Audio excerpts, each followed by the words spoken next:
What's up, everybody? This is Danny Thompson with Beyond the Buzzer. We're live here on I-95 Sports Network, Zingo TV, Facebook Live, and also anywhere you can hear the sound of my voice and the man to the right of me, the student of the game, Mr. Kyle Nash. Kyle, how you doing, my friend? Hey, I see your backdrop there. Are you attending the sold out concert by the smoke alarm there that's taking place that Valor has risen to new heights? I mean, that's a risky thing with COVID, man. I'm just saying. Listen, when you go to a new environment, you got to get change, and the show is not sponsored by Beep anymore. Um, you know, pretty soon the Valor Beats will be back on the show, so we got a lot of things coming. But yes, thanks to a special person, we got a new background setting, and no, it's actually a real one, so it's a beautiful thing to see. And it doesn't look like kitten blue, so I know you're a fan of that. Yes, with the perfect lighting in the house, it does not look like kitten blue. So you can follow us. Like I said, we'll put the Twitter handles and the social media handles at the bottom. So for those who've not listened or watched this show before, for the next 60 minutes, Kyle and I will break down everything that goes on in the world of professional sports with our little take on things. So big shouts to our good friends at Mentality Barbershop, 2611 Pine Hills Road in Orlando, Florida. Corey Lamar, Donald O, Dio, and Lisa J, and the entire crew over at the shop. Check them out. We're looking for the best haircut in the city of Orlando. And also to our good friends at Valor. When I say Valor, Valor does everything. What does Valor not do? They don't beep in your house, that's for sure. Check them out at Valor at It's Valor, ITS Valor.us, because guess what? Valor always knows what's the buzz. And tonight's What's the Buzz segment, the first star of the show, is let's talk about the NBA. Yeah. The NBA and COVID once again have had a wonderful entanglement of riches over the last couple of days. You an entanglement. You got to stop it. Listen, Control, Danny Thompson.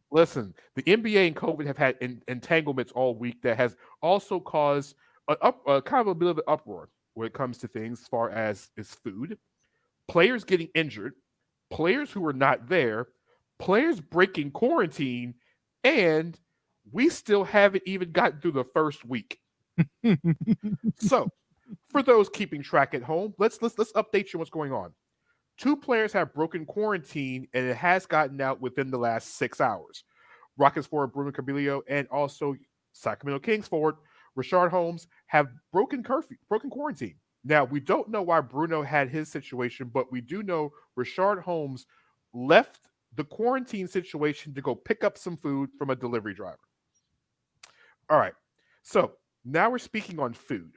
If you have not followed Troy Daniels among other players' Instagram feeds and social media feeds in the first couple of days of COVID, it looks like the guys were given the things that kids were given in the cafeteria during school.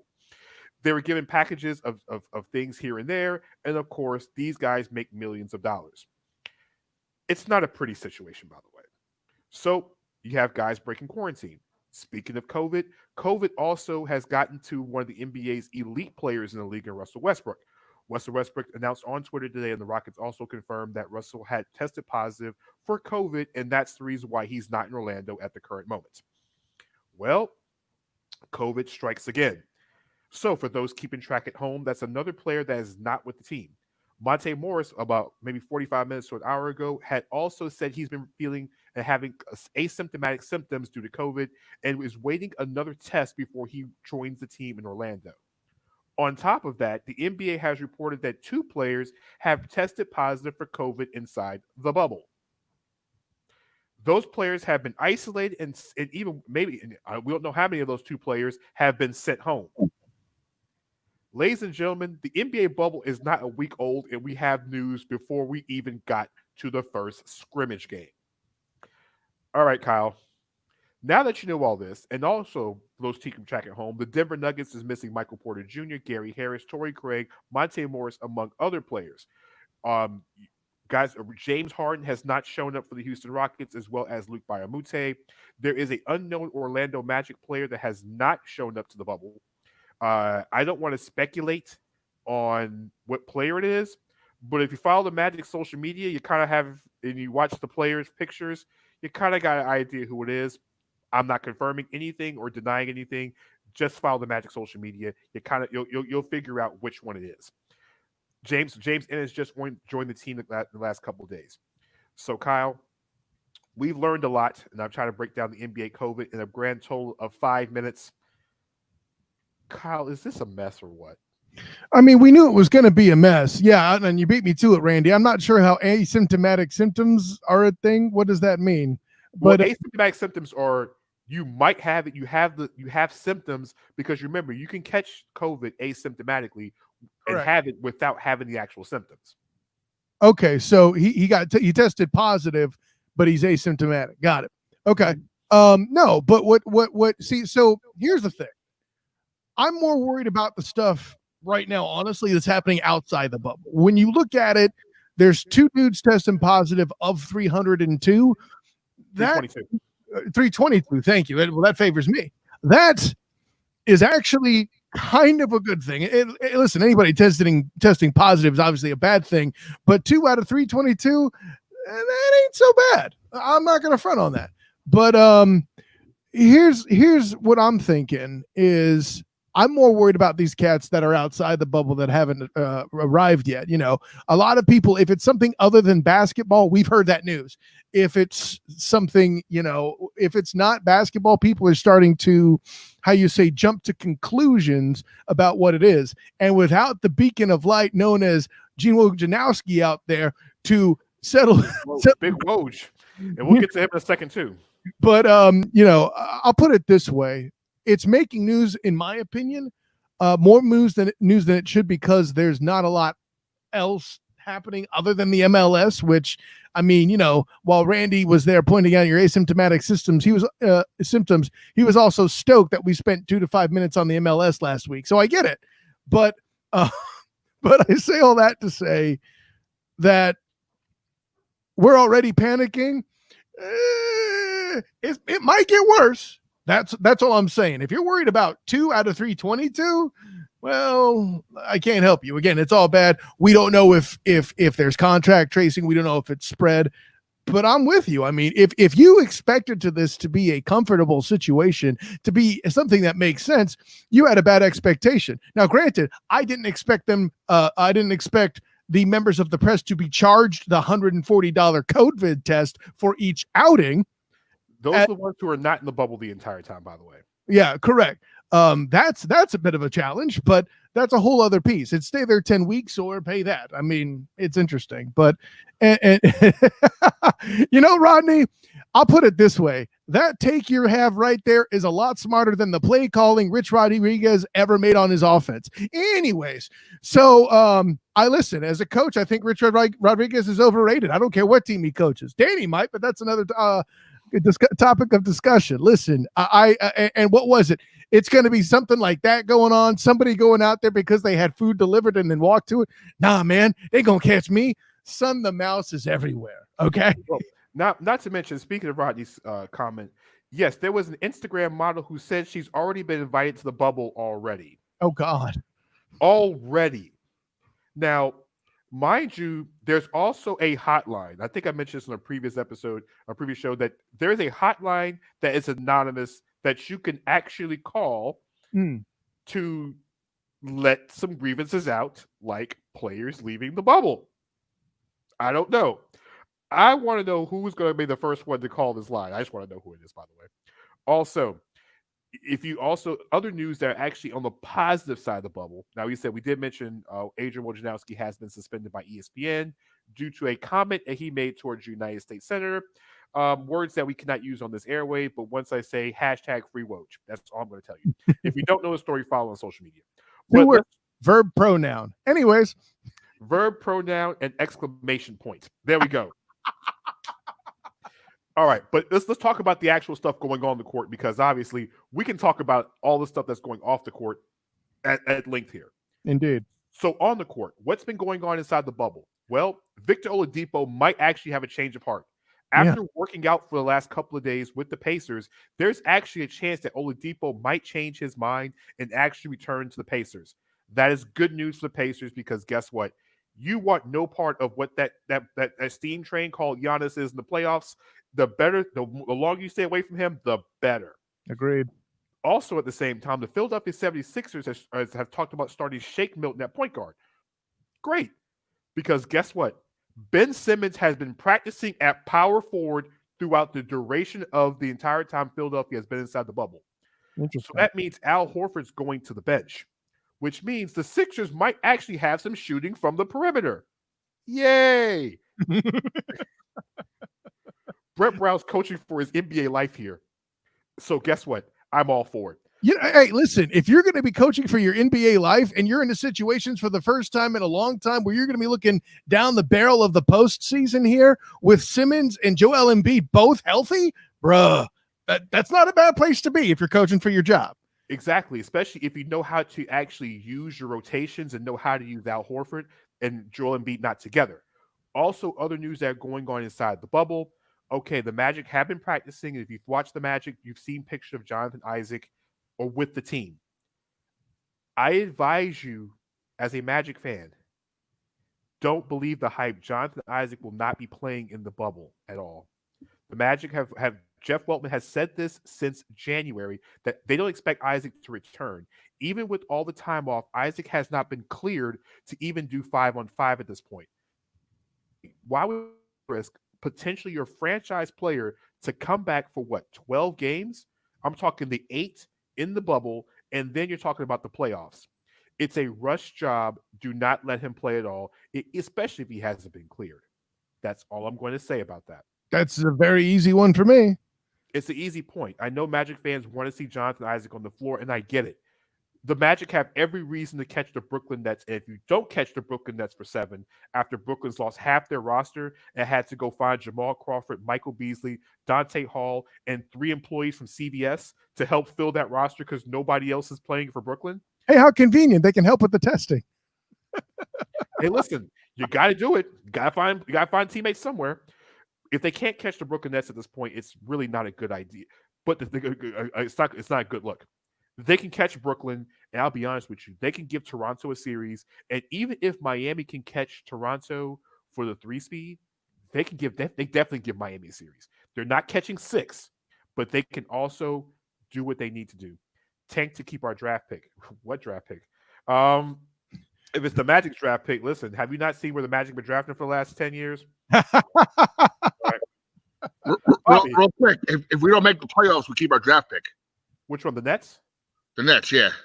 So if we don't make the playoffs, there's one of them we keep.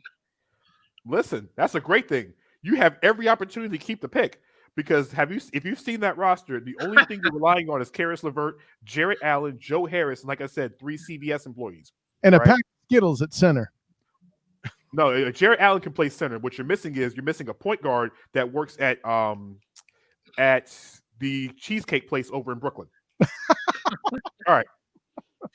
So, in other news around the bubble, the Los Angeles Lakers have guard Rajon Rondo will be out for 6 to 8 weeks after injuring his thumb, basically ending his entire run inside the bubble. Yeah. Okay, Laker fans, you do not have Avery Bradley. Now you don't have Rajon Rondo. You are down to LeBron James playing point guard at a humongous rate, which you don't want him doing because you're going to have to expend him on both sides of the floor. You're looking at what? J.R. Smith, who you just brought in, Dion Waiters. But, Kyle, we might get more playing time for Alex Caruso, the fan favorite, the balding wonder who can dunk on people. I'm all for it.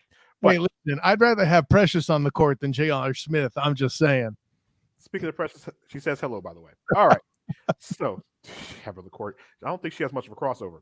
All right. Yeah, she could drop that J from distance, son. Hey, listen. That's neither here nor there. All right. So, other news involving the NBA, like I said, we're going to get more and more stories as we go along. Like the Denver Nuggets missing all these players. Nikola Jokic has still not arrived in Orlando. Mm-hmm. The situation with the COVID out in Serbia has kind of delayed his return to the United States, as well as his return to Denver and getting up with his teammates. Listen, the Nuggets are going to need him in the worst way. If you don't have Gary Harris, don't have Michael Porter Jr., this is not looking good. All I'm saying is this.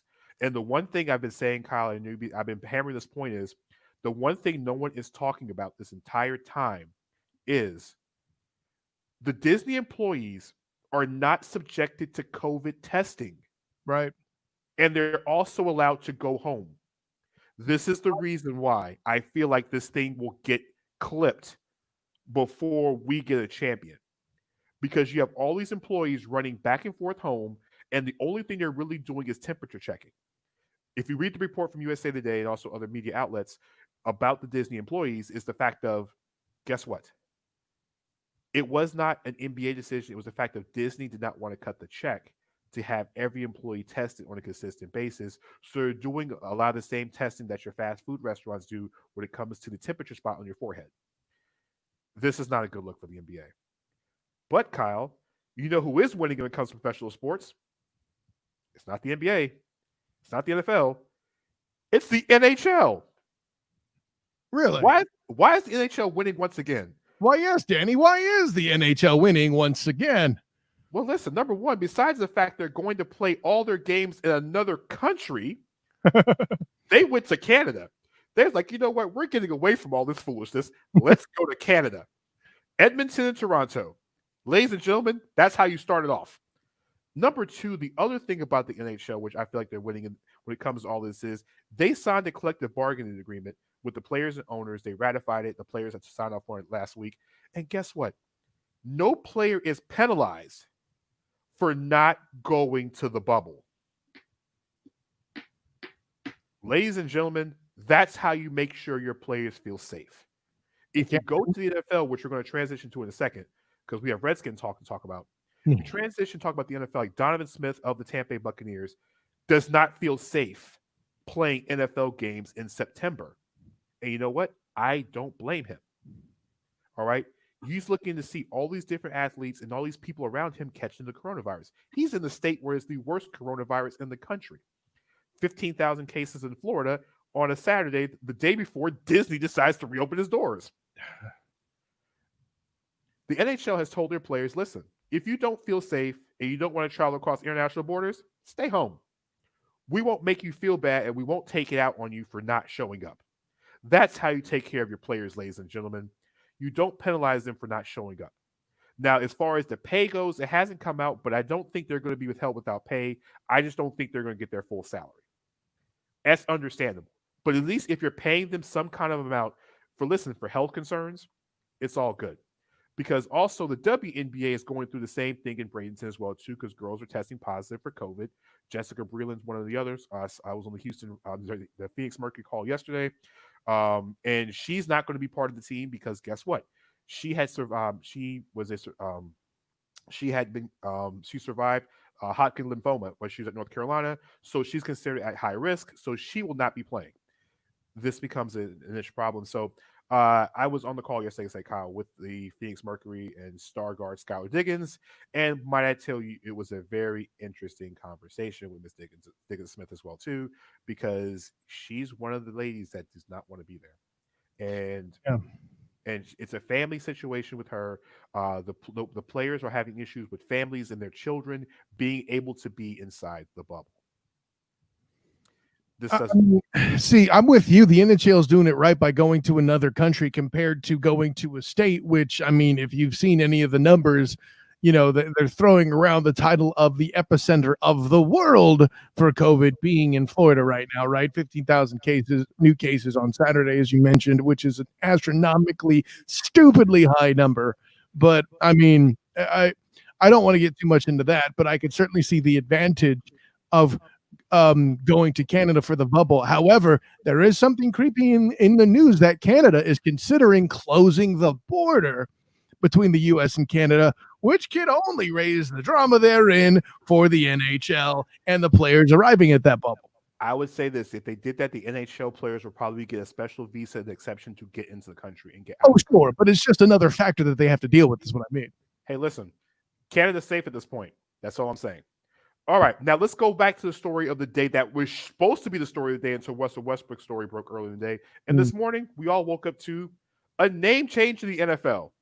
Ladies and gentlemen, the NFL doesn't get any better because it's always some kind of story. And today, the Washington Redskins have now retired their name and also retired the logo. It's official. It's official. The only problem is we don't have a name for the new Washington team until sometime later on this week. Why? Because there's a Arlington or a Washington, D.C. area attorney or bag. Listen, he is a real estate attorney that has trademarked 12 of the more popular names that have been talked about around about the Washington D.C. name change, including the Red Tails and the Warriors, which have been reported as the two favorites. So, hey, I'll put it this way: you've heard me on this show and others campaigned hard for how good a name the Red Tails would be. I'll give the guy this much credit. I'm just glad it's not going to be the Warriors now. That's a boring, mundane, dumb name that's already in use that has nothing. Anyways, I've said my piece on that part. But he also trademarked the Red Tails. Yeah, I know. That's why he's a scumbag. Yes. So mind you, Dwayne Haskins has been on the Kyle Nash Red Tails tip for the last couple of days. Think it's a great idea. But in the press statement that came out this morning, they have been talking about this since right before the July 4th holiday, and that the name change was going to come. AKA, listen, FedEx was going to back out. Amazon said no to you.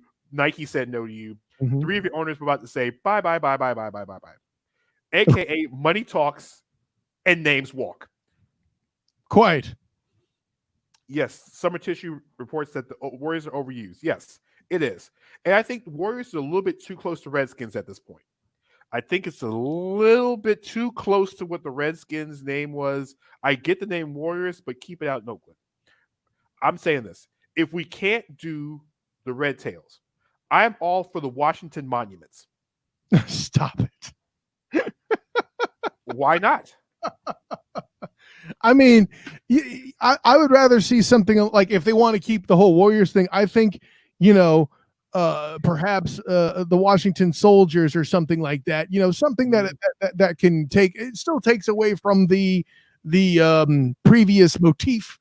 The monuments, what is it, a big, what's Listen, the logo? Listen, listen, the Boston Red Sox monster is something green that looks like he stepped off Sesame Street. Okay. And that's what you want? I'm just saying, you don't have to have any. There's Bobby voting. Yes, Red Tails is. The only issue is that I'm just trying to figure out what the mascot's going to be. No, that's the Panthers' record this season, Rodney. But listen, at least the loss total will be high. The monuments, that's just like, what do you even do? What's the helmet? Tell me what the helmet looks like, Danny Thompson. Don't ask the question by bringing up the kittens. Listen, the Washington Go-Go's. Listen, that's a party right there. If you're going to watch the Redskins lose, watch the Washington football team lose, at least make a party out of it. Hey, looks like Go-Go music in Washington, D.C., by the way. I think the Dolphins should adopt that name. I'm just saying, if you're talking about party. Well, Go-Go music in D.C. is something that's well-known and legendary in the area as well, too.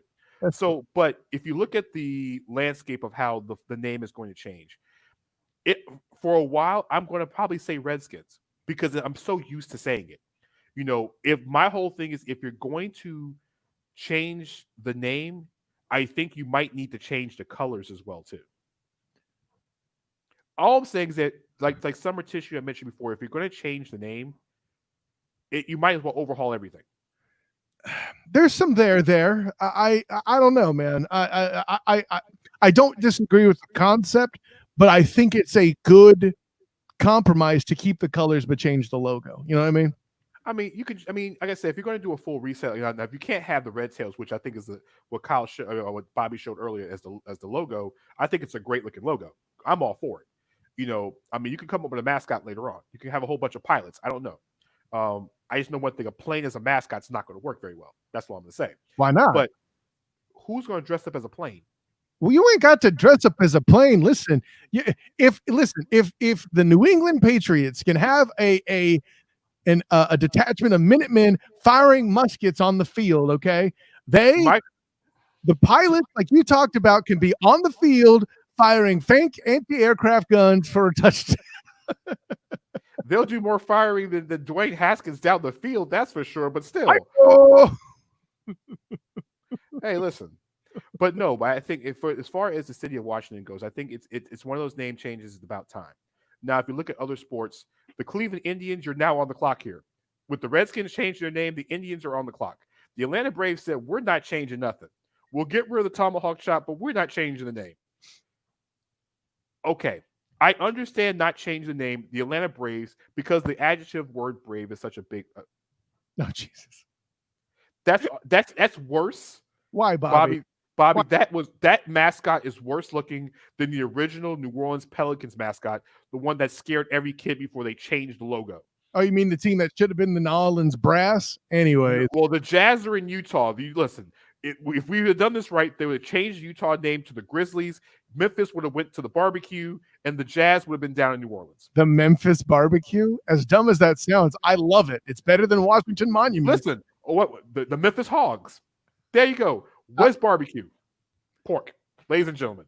I mean, the DC linemen used to be known as the Hogs. Why not the Red Hogs? I mean, I don't even mind the Washington Defenders. Take the XFL name and use the word Defenders. why are we bringing up the XFL again, man? They're not. First of all, Vince McMahon ain't going to part with it. I'm just. He doesn't. Vince McMahon owns nothing with the XFL anyway. It's all in bankruptcy. Well, that's true.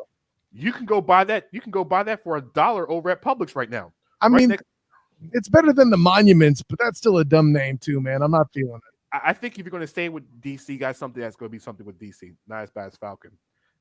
Listen, not as bad as Clemson, Tiger, or anything else. New Orleans Gumbo. Okay, Rodney, you must be hungry at this point. Hey, right. Listen, I'd play for the New Orleans Gumbo. They'd have the best damn O-line in the league. My question is, what's the mascot? A shrimp? No. Okra? Hello? You get a damn andouille sausage. I said it. Listen, get a whole bunch of ingredients and have them run around the field in a pot. The All right. only problem they'd have is with the mascot is when they got done, the guy that they picked out might look a little bit too much like the University of Louisiana. He might look too much like a Raging Cajun. I'm just saying, Danny Thompson, it's something they'd have to think about. Well, it is something to think about. Speaking of things to think about besides the Washington name change, is college football. Yes. We'll transition to college football. College football has a lot going on as far as changes go. And listen, Kyle, I know college football is right up your alley. College football to you is what the NBA is to me. And here's the thing. And the issue with college football right now is, are we getting college football? Right. Kyle, I know your mindset's completely changed and your tone's gone down. Yeah, of course it has. I've been covering. This would be my fourth straight year of covering the UCF Knights on the beat, and it looks like that may not even happen. Man, how you doing, Kurt? By the way, what's up, Kurt? By the way, thanks for checking in tonight. Also, check out Kurt's show on I-95. Yes, his show. Multiple hours of show and multiple hours of great sports information. Check out Kurt's show on the I-95 network. If I can figure out the times and days, I'll let you guys know. But it's an outstanding show. He has guests galore, and he's a Broncos fan. So you definitely have to check in because he's one of the 5 Bronco fans, real Bronco fans there are in the country right now. All right, I better listen to him. I want to hear what Drew Lock's all about because I don't get it. Yes, the K&K Sports Show. Thanks, Bobby. On the I-95 Sports Network. Like I said, check it out. It's a great show. It's like big shout out to Kurt and everybody over there. But let's talk college football. So we've already seen the smaller conferences have said that, guess what? We're not playing college football. The Ivy League has come out and said it. I want to say this, the Southland Conference, and I think one more of the conference, Kyle, has said they're suspending all fall activities. All right. So we have conference only going on in the ACC. Was it the Big Ten and it was the Pac-12? The Pac-12, I believe, has added themselves to the list. Yes. All right. So the major one that people mostly care about is the Southeastern Conference. Right. The Southeastern Conference and the Atlantic Coast Conference have said, guess what? We're going to wait. ACC say, you know what? We're going to cancel all our fall activities through September 1st. Now, why would we say September 1st? Because the ACC doesn't really get started till after September 1st. They're still under inclination. We'll still be playing football in the year of 2020 on the college side. All right, Kyle. Now, have you heard anything from the AAC on what they're going to do yet? No, at this time, I think they're still waiting. I mean, in a lot of cases, like for example, with UCF, they their schedule has basically become mostly conference based too. I think they have FAMU on the schedule for this coming season, but Georgia Tech and North Carolina will obviously be stricken from the list because the ACC is playing conference only. Hey, listen, when a hurricane removed the Georgia Tech game from the 2017 schedule, it was enough to get them named a champion by way of the Colley Matrix. So there's that to consider. I'll throw that out there. But at the end of the day, folks, when it comes to the American, there's not been any movement. What I can tell you is the Houston program has been a program that's had at least earlier back. I think it was March or April that they had they had a number of players that tested positive. UCF has had their share of players. I think it was 6 or so that have tested positive. So it's not like the American Conference has been free of it. But I'll put it this way. It's when I think the smaller conferences are going to be forced to basically do what the big guys do now. Now, Kurt, we mentioned with Notre Dame and the ACC, nothing's really decided yet. I don't think they'll be forced to join a conference per se. I know it's not. They're kind of, air quotes, kind of a member of a conference now. They're with the ACC for football only, and the ACC has been on record saying that they would help Notre Dame where they could to fill the gaps and treat them like a member of the conference. But AKA the ACC and Notre Dame is an entanglement with one another. But continue, Kyle. You and your damn entanglements, man. Between you and LA Broadus, shouts to LA Broadus, and of course, controversy Raphael and the 3-point conversion. Y'all need to get over Jada and the entanglement. I'm just saying. Listen, this is the word entanglement. Notre Dame and ACC and Notre Dame are in an entanglement with one another. Why? Because Notre Dame has already lost what Washington off was it? They've lost 3 of their games off the schedule because of COVID. And there's still the 6 ACC games. Technically on the schedule, they only have 8 or 9 games left. All right. Notre Dame needs to join and help Clemson out. Listen. Clemson's only valid in the ACC when it comes to football. We understand that, Rodney, but the ACC is more than just football. But I'll digress. Listen. And the Clemson's the only reason why the ACC ever gets to a bowl game because their strength of schedule is so bad and their records are so bad. The American outshines them. So, hey, give Clemson that much credit, Rodney. They are that conference. Yeah, that's right. I'm including Notre Dame in that, fool. Anyways, no, but to finish up on Kurt's question, because they have the money that they do, kind of on their own, they don't want to get, to use Danny's favorite word, entangled with trying to hand money to other people in a deal that they got independently. I could definitely make an argument that they're a better sale individually than if they end up joining some conference that is not worthy of them. It's crazy because the Notre Dame considers himself in the ACC for every sport but football. Like, you're entangled in every other sport of it except for football. I don't know what I'm doing with you, Danny Thompson. No, and Summer adds to the point I was making earlier. Yeah, the smaller colleges are at the mercy of whatever can be afforded by the big or assisted with the bigger schools. They don't have the same kind of revenue that the Power 5 air quotes do, and that includes the American. Listen, they're making more money now as a conference, but that does not solve for all the stuff that's going on with COVID and stuff. Exactly. So as we look into college football, and it's expensive. To Summer's point, the smaller colleges are struggling. Not everybody has an Alabama checkbook. All right. Not everybody has one of those. Mm-hmm. And with not having all this stuff in there, it makes it more difficult. It really does make it more difficult. And you look at the smaller schools, for example, let's just say South Florida. Can South Florida, whose football program really doesn't do much, afford to really play an entire AAC season? Let's be honest.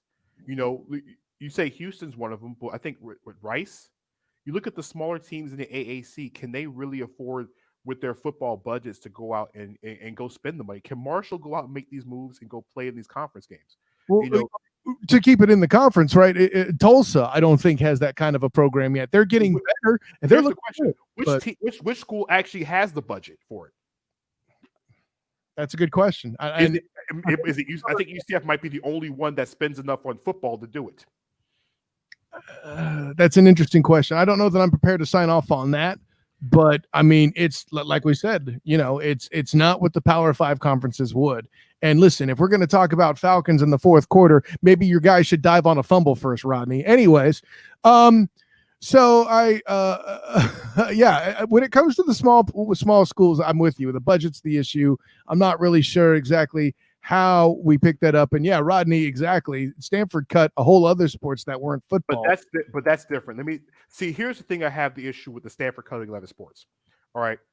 Stanford also has an entrustment of down over 28 million or a humongous $280 million they receive from their alumni on a yearly basis. It's like I think 228 or 280 million, some humongously large number that they could have survived to cut those sports. Okay. That money could have survived and paid all those scholarships, all those coaches, and they could have kept those programs afloat.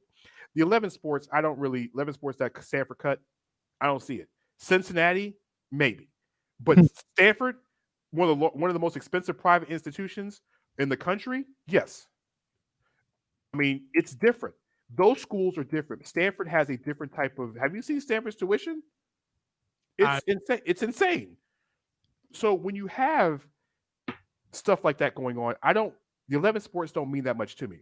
Here's the thing I see with college football. And Kyle, maybe you can go with me this one. So here's the thing. With winter sports being one thing, college sports being something else. Kyle, we talked about this last week.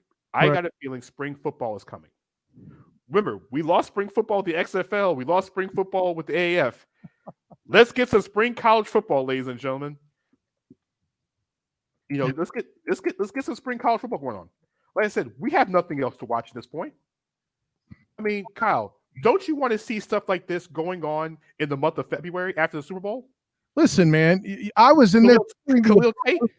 I was following the Apollos, and I was very sad when they stopped operating, man. I liked the AAF. I liked it better than the XFL, for the record, but I don't know that the logistics are there. And granted, we kind of talked about this on Thursday, that they could probably work it out to make it happen. Nice catch. Probably work it out to make it happen. But at day's end, listen, it's similar. It's similar to an article I read on Yahoo Sports, man. It's a very real possibility that college football proper may not happen for 13 months for a lot of schools. And hell, like you mentioned, for the Ivy League, for example, it's already the case. Well, here's the thing. Like you said, the Ivy League, and Rodney says they might have forecasted it.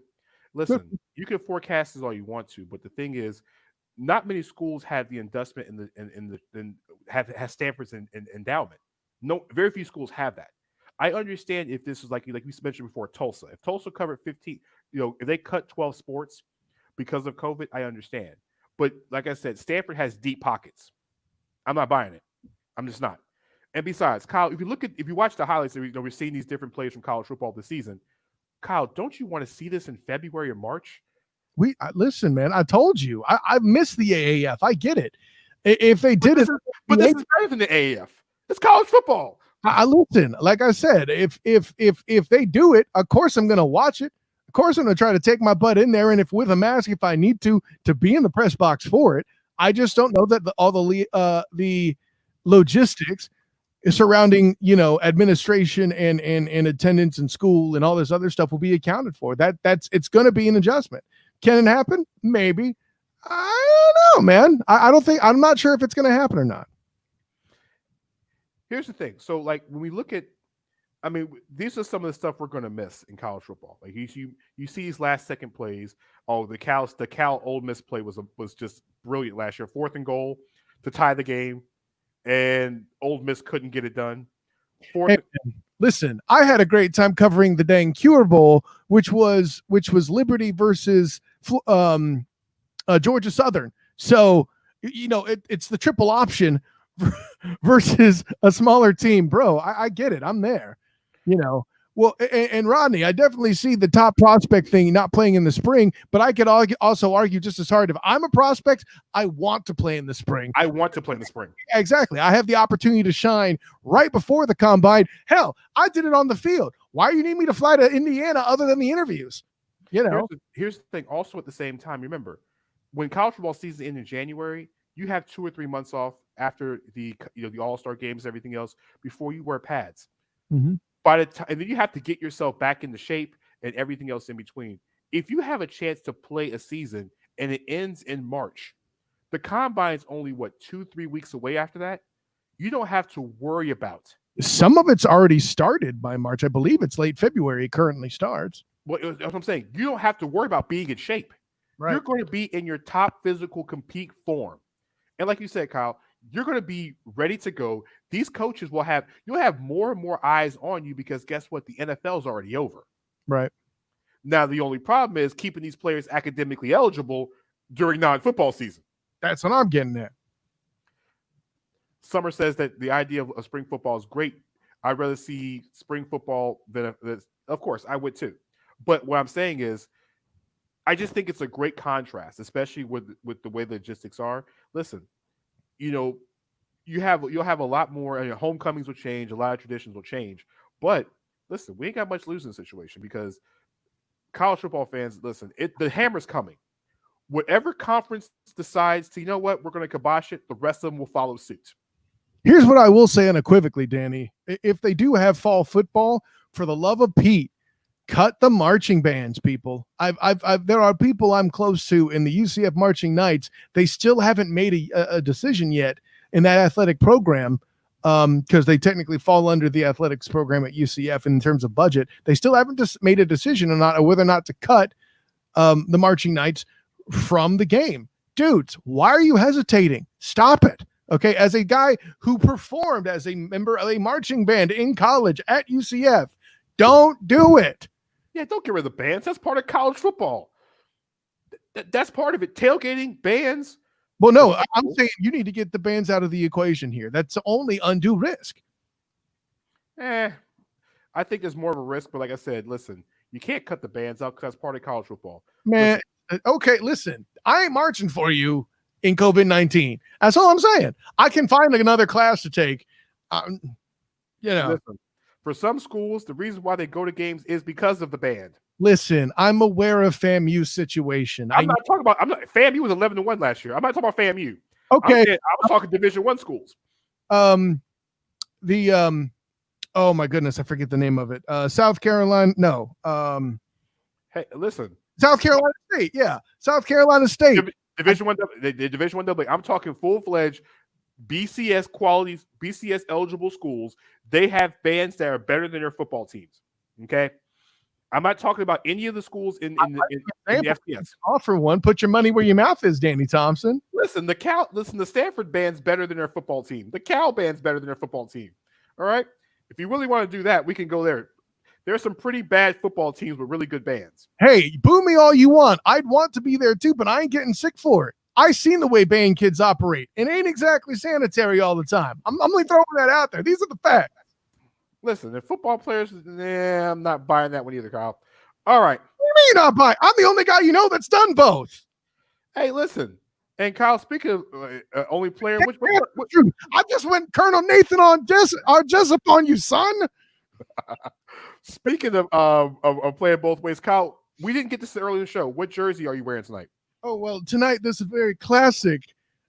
Super Bowl catching wide receiver from the San Francisco 49ers wearing number 82 caught one of the passes that sealed the game in the closest Super Bowl game Joe Montana ever played. I've given you plenty of hints. You're somebody who knows so much about wide receivers, you make the mistake to put a Tennessee Titan in your top 10 for the love of Pete. What is wrong with you? Who is this receiver? That'll be John Taylor. Very good. See, I'm so dumb to pick Derek Mason. Anyway.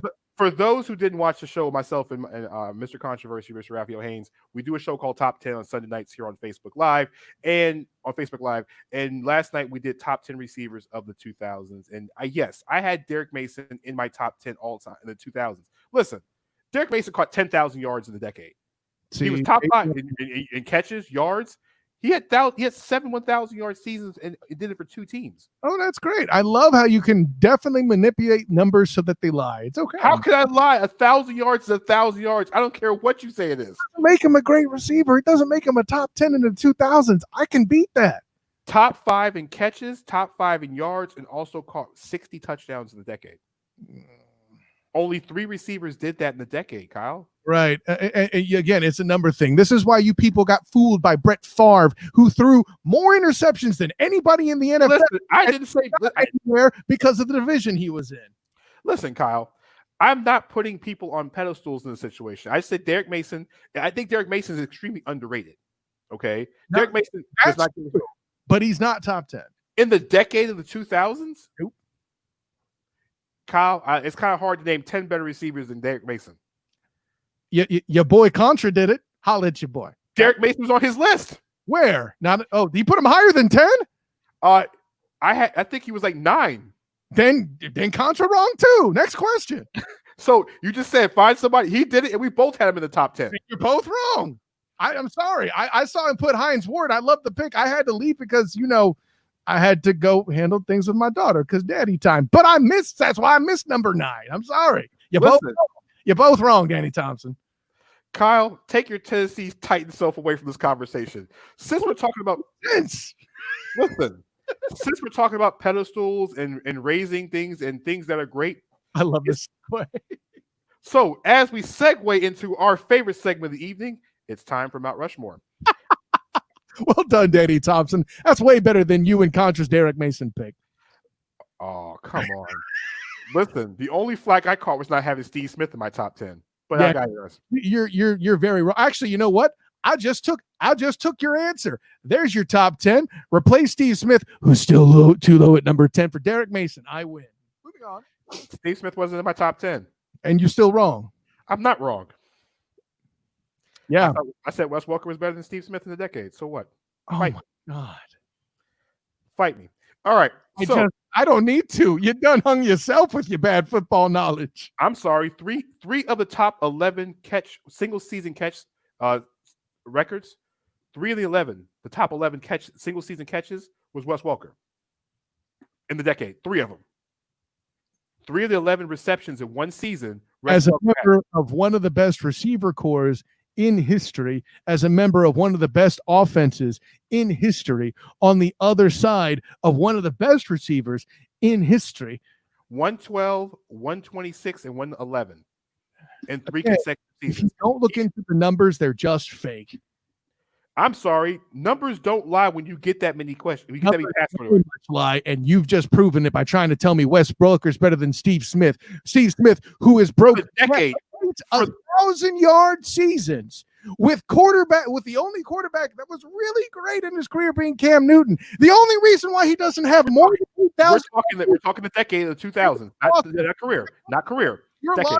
In a pickle because Jimmy Clausen is the only reason why he doesn't have better stats outright. I'm just saying. And oh, by the way, playing for a team that ran the football first. Listen, all I'm saying is this is just the decade of the 2010s, the 2000s. I didn't say nothing about Steve Smith's all-time rating, and no, I'm not wacko Rodney. That's what it is. Listen, you're making Rodney look smart. That's how bad your logic is right now. No, I can never be better than a Clemson fan. All right, but as I was saying, let's transition to the Mount Rushmore segment of the show. So Kyle and I decide every single week, every single episode to go over something that we call Mount Rushmore. So I choose a topic. Don't tell Kyle about it until we get to the segment of the show. And we pick something brand new and we choose what we call Mount Rushmore. So Kyle, we have done lots of different things when it comes to food. We even did movies last week. So Kyle, I'm going to take you on a journey for Mount Rushmore. And what is your Mount Rushmore of TV comedies? We'll step away from sports this week and go to TV comedy shows. TV comedy. So I assume you mean sitcoms, variety shows, anything like that makes that cut. Correct. Woo. Okay. So Mount Rushmore TV comedies. Now, keep in mind, I haven't seen every single TV comedy, but I have the ones that I like. I'm already scared that Precious is going to open fire and shoot me down from the sky, but that's okay. I kind of deserve it on this one. This is going to be a tougher category for me, I think, but I'm going to stop making it. You're a pop culture guy, so come on, let's have fun with this one. I listen. I'm prepared to get ripped too. Listen, I'm on a show called Default Assault, and I'm the default that gets assaulted sometimes. It happens. No, but what I will tell you is this, Danny Thompson. I know you'll agree that I've made comments to you about a show that featured a particular guy who was known as James Carey at the time. Back in the day, that your name was Wayans, and you were something much better than the white chicks, okay? You had Damon Wayans. You had Keenan Ivory Wayans. You had David Allen bleeping Greer. And it's all the greatness right there. Heck, I think Kim Wayans was on the show eventually herself. It was such a great show that they even had a dancer that came to life as a pop star that annoyed us all. But in the words of Chris Rock, still needed a second limousine to arrive at the awards. And I'm not going to tell you why, because that's not this kind of show. But you're smiling. You know the reference I'm making, Danny Thompson. Anyway, I'm leading off here. My first comedy show Mount Rushmore appearances by none other than In Living Color. Okay, before Mad TV was doing it, and when Saturday Night Live started to fall off the edge, before Key and Peele were doing it, my guys at In Living Color were doing great things ever back since I was in middle school, and it was hilarious. I loved every minute of it, and it still stands up today in my ever so humble opinion. I'm gonna give that 2 snaps in a Z formation. Anyways, middle field, what? Come at me, Danny. Anyway, so next up, he's gone. I'm just gonna go to the next one. So the next one I got. Listen, I understand that this particular comedian's. I'm back with Summer. Good. When it comes to several comedians, their movie careers aren't as good. This is one such guy, but his show was one of the longest running for a guy who got taken from the stand-up stage and brought to the center stage of a sitcom. Everybody at some point has done a grunt at some point from Tim Allen, and I got Home Improvement on the list. Listen, say what you will about that show. I always had fun watching it, and damn it felt like it was on forever. You know, that's the 2 things that you put together. And listen, if you don't respect Al Borland, I've got no respect for you, Danny Thompson. Anyway, all right. Next up, a show that's a spinoff. Hey, good shout out with Jamie Foxx there. Definitely Rodney Richardson. Honorable mention for sure. Martin. It's tough with Martin. I feel like it was a more, lacking a better term, one-dimensional show. Still super funny, super honorable mention. And the thing I like the most about that show is that they eventually finally told us where Tommy worked. Anyways, so put the Wayans brothers up there. He put the Wayans brothers up there, but didn't have In Living Color. Don't put up another comment by Rodney for the rest of the night, please, Bobby. He's lost his credentials. Anyways, I said it. Anyways, so the next show I have to put into perspective here. This isn't going to be a popular pick, but it's one. I think it's a rare instance of a spinoff outperforming the initial show. In my opinion, everybody went precisely nuts for Cheers in the 80s and beyond. One of the longest lasting shows on TV of its time. You got to give it its due. But I thought Frasier, which was much more funny.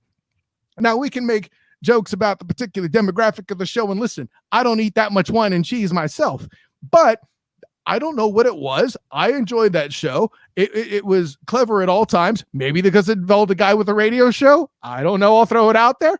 But at the end of the day, I definitely got to put Frasier on the list. And then lastly, to finish it all off, I don't know how.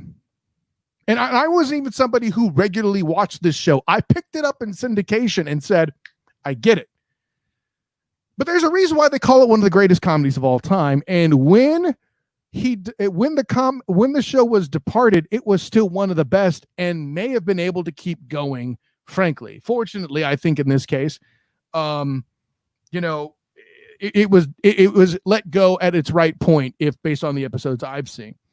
But, ahead of The Simpsons, ahead of The Cosby Show, ahead of Family Guy, ahead of a lot of other shows that were really great, you have to put in Seinfeld because it's that unique. And there's still several things that are in the American lexicon, such as no soup for you.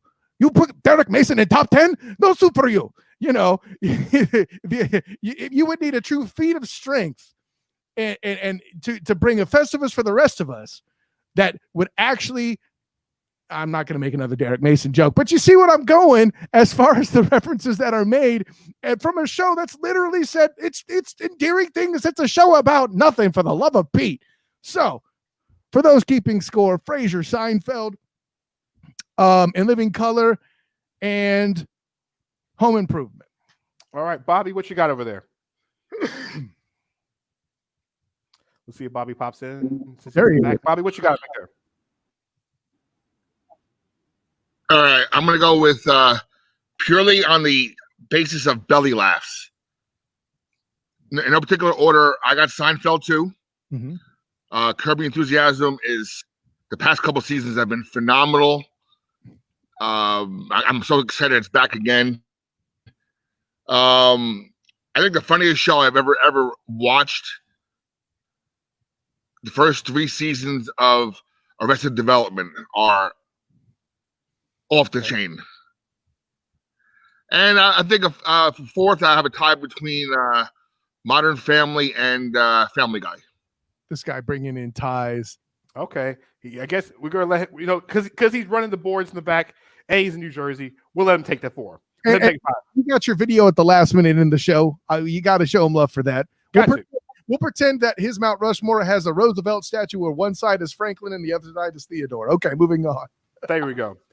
All right, so what's my Mount Rushmore TV comedies?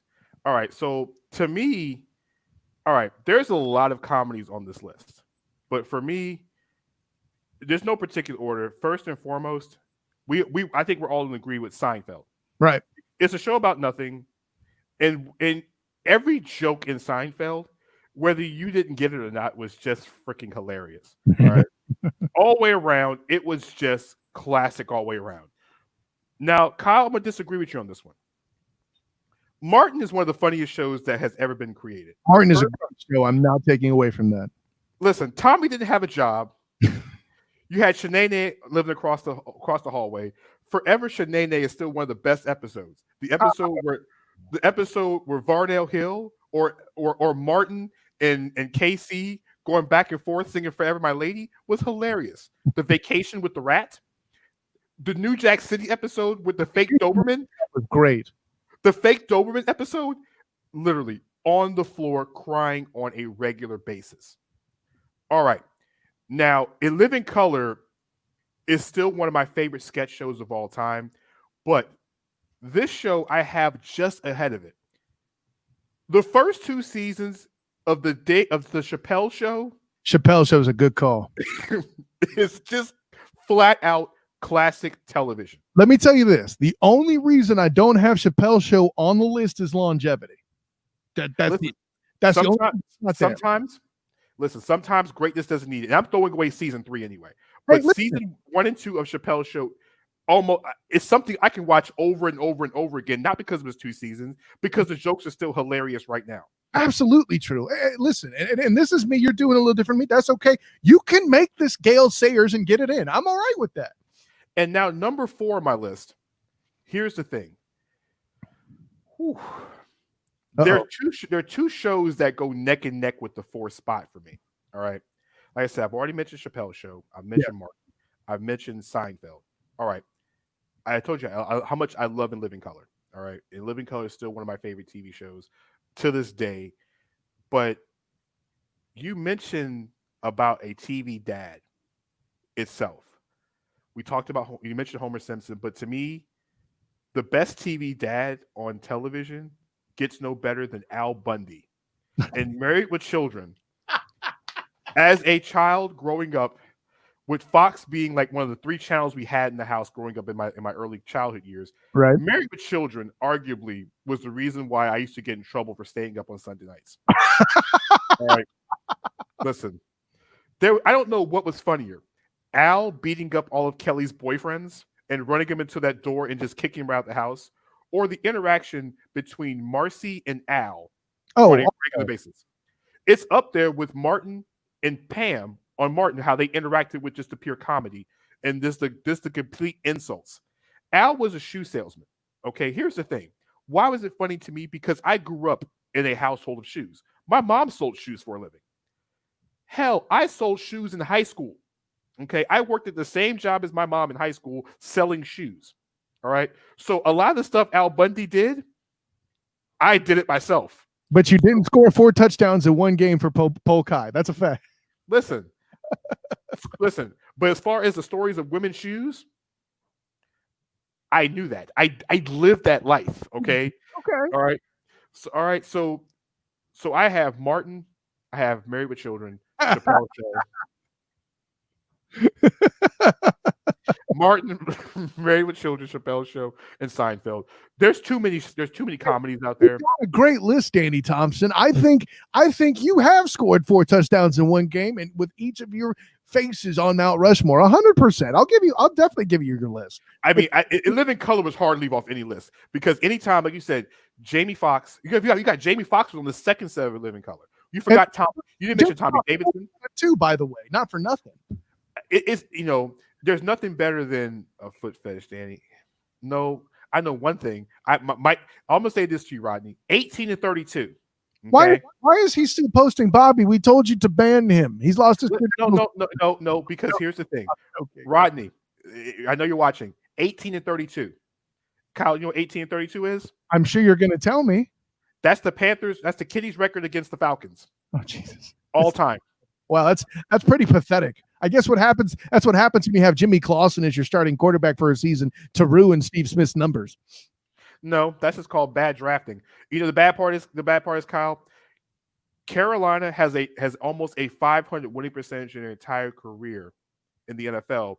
They actually have a 500 record against the Saints and an above 500 record against the Bucks, but they're only at 36% against the Falcons. Mm-hmm. And we played just as many games as the rest of them. All right. Oh, and Rodney, and I'm pretty sure there's a few Panther fans watching. The Panthers do have one bit of history that we did not mention. The Panthers are the only team in the history of the NFL to allow a 500-300 game in the same game. A quarterback to throw for 500 and a receiver to catch for 300 in the same game. Matt Ryan and Julio Jones did it in the same game. Oh, and by the way, Atlanta is the only team to beat Carolina in 3 different states in the regular season. They beat them in North Carolina, they beat them all up and down I-85 in North, South, and in Georgia. All right. How much more a franchise is the Panthers than the Falcons, though? I mean, let's do apples and apples here now. 18-32. Uh-huh. Eight of the last 9. That's right. Advance your narrative, Danny Thompson. There is no narrative. The Falcons have a above 500 record inside Carolina Stadium. How do you let a team beat you bad enough in your own stadium more than you actually win? A longer history of crap quarterbacks? It doesn't matter. It doesn't matter, as Rock would say. All right. Wait a minute. You can't end your show making that ignorant. Friends don't let friends. You're trying to say the history of quarterbacks doesn't matter? Whose fault is that? Whose fault is what? Father Time. You're a new franchise. You've had how many quarterbacks? You've had more chances. Didn't they draft Kerry Collins with the 5th overall pick in their first draft? They also drafted Jimmy Clausen and eventually got Cam Newton. Okay, so you look at the front offices. That's Carolina's fault. The same reason why. How many good Atlanta quarterbacks have there been? And you can't count Chris Chandler. That dude was just along for a ride for that team that made it to the Super Bowl. So we're talking Matt. We're talking Matt Ryan. We're talking Michael Vick. Who else? Listen, Matt Ryan's been the starting quarterback for Atlanta. Brett Favre? Oh wait, you traded him. Who else? We're talking in the history of the Kitties during the Kitten era.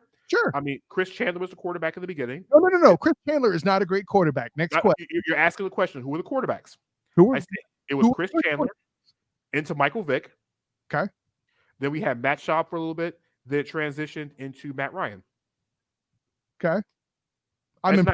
It's not my fault Carolina has trotted out guys like Jake Delhomme, who's no more for chicken commercials than he was for He's made it to just as many Super Bowls as Matt Ryan has.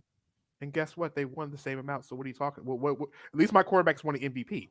Cam Newton did the same thing. Jake Delhomme gave his team a chance to win, which is more than we could say for Matt Ryan. And their kicker kicked it out of bounds. Do we have to continue with that? Is that Jake Delhomme's fault? I mean, does Matt Ryan tackle people? Well, Matt Ryan didn't miss the block. Listen, we'll talk about that. Like I said, I mean, if we're going to, Michael Vick was overrated. I'll tell you this. Not overrated. Whoever says that is just a raging idiot. All I have to say is this. If you look at the Panthers' history, they only have one future Hall of Famer that has come through Carolina. One. And that's Julius Peppers. You don't think Steve Smith's a Hall of Famer? I don't know if he gets in. That's not what I asked you. I don't think he gets in. But you think he's worthy of it? He's one of those guys on the fringe. He's a fringe Hall of Famer. I can't disagree with you more. I'm sorry. You think he's a guaranteed Hall of Famer? I didn't say guaranteed. I think he should be a guaranteed Hall of Famer, but because of the position he plays, it's going to be an issue. He's going to have the same problem Art Monk did. That's what I'm saying. I don't think Steve Smith's a Hall of Famer based on what has gotten into the Hall of Fame, the criteria it has. Because is Torrey Holt? No, I'm sorry. Is Isaac Bruce in the Hall of Fame yet?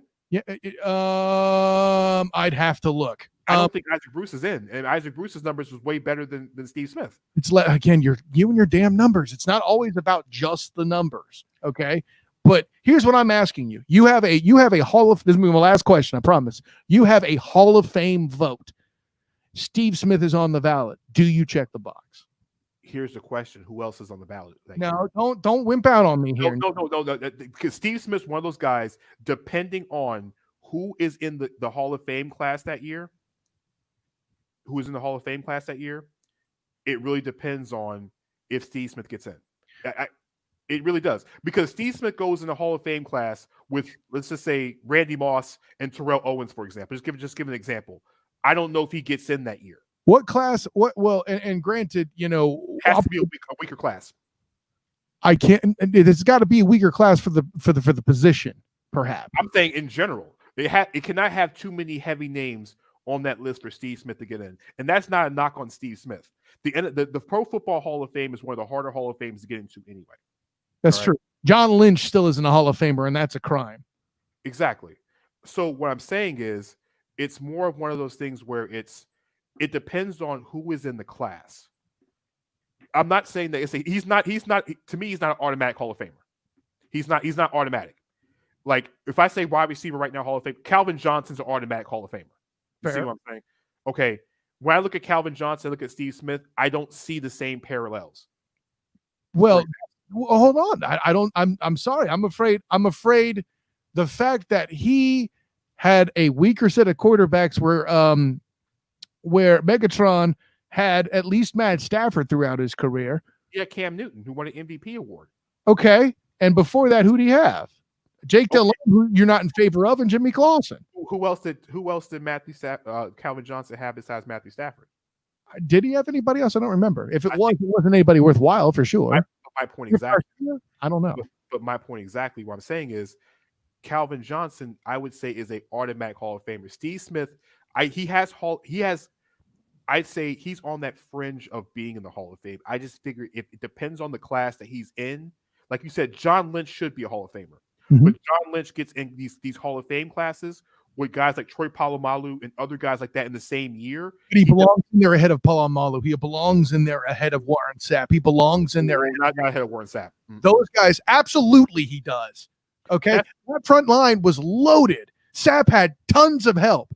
The general of that team was John Lynch. Dexter Johnson was the Super Bowl of MVP of 2003 because John Lynch told Dexter Johnson where to stand, and he got paid the next year and was crap for the rest of his career by comparison. Did he go to Oakland? He did. Well, Oakland's the place where players' careers go to die, ladies and gentlemen. I mean, let's include Warren Sapp, right? Listen, Randy Moss. Larry Brown won a Super Bowl MVP and went to Oakland. That's all I'm saying. But like I said, I'm not knocking Steve Smith's career because he had an outstanding career. I don't mean to say you are. No, I'm just saying what I'm saying is that it really did. Like Reggie Wayne, it took Reggie Wayne a while to get to the Hall of Fame. Reggie Wayne had some outstanding, and he was considered number 2 behind Marvin Harrison. When you look at, like I said, receivers, I can't say he's a guaranteed Hall of Famer. I just can't say it that he's guaranteed. Like I said, he's not Calvin Johnson. He's not Julio Jones in Atlanta. Okay, he's not going to be Andre. I don't think he's Andre Johnson from Houston. He's not Larry Fitzgerald. Well, okay. Larry Fitzgerald, again, it's not a fair comparison. Again, you're talking about guys who are arguing for first ballot. But I'm saying, guys, when I say Larry Fitzgerald, I think Hall of Fame automatically. Steve Smith is like, he's on the edge. If he got in the Hall of Fame, I wouldn't be upset. If he didn't get in the Hall of Fame, I wouldn't be upset. He's just one of those guys that's like right on the edge. He's on the fringe. If he got in the Hall of Fame, I'm not mad at it. If he missed it, huh? No, go ahead. I'm gonna let you wrap. If he missed it, and he missed it by a little bit, I wouldn't be upset. He's just right there on that fringe level. When it comes to being a receiver and the size and the strength of Steve Smith, yeah, I mean, he has a lot of that. But when you put his resume against others that are going to be on that fringe level, is he more of a Hall of Famer than Hines Ward is? I think those are very similar style receivers, and I think they both should be in. And I'll put it this way: I know for a fact that he belongs in there ahead of Derek Mason. I didn't say Derek Mason was a Hall of Famer. I never said that, by the way. And Rodney says Julius Peppers. I don't think Luke Kuechly is going to be a Hall of Famer either. I don't know. Are we going to stop him on what he was 29 when he retired? Does he have a Hall of Fame resume that stands up over the test of time. I'll tell you, not winning that Super Bowl, to your point, does hurt him. Was Luke Kuechly ever Defensive Player of the Year? I want to say he was once, but I'd have to double check. I don't think he was. Like, if you're going to have a career that short, you better be making some kind of impact. You better win an MVP. You better have like 9 Pro Bowls and 10 All Pros, for example. If you're playing like you got to have multiple accolades if you're going to be a guy who did not play until his late 30s. That's what I'm saying. Don't confuse impact with accolades. What you said second was correct. You need accolades. Like Julius Peppers, I think Julius Peppers is a Hall of Famer. I think he is. I agree too. And I think he's arguably a first ballot Hall of Famer. I think he's an argument for a first ballot Hall of Fame. I'm with you. And yes, Luke Kuechly, 2013 Defensive Player of the Year. So he did get it. Okay. Well, that helps his case. All right, that helps his case because if you win a Player of the Year award or an MVP award with a shortened career, that kind of puts it's like Derrick Rose in the NBA. Derrick Rose was the youngest MVP in the history of the NBA at one point.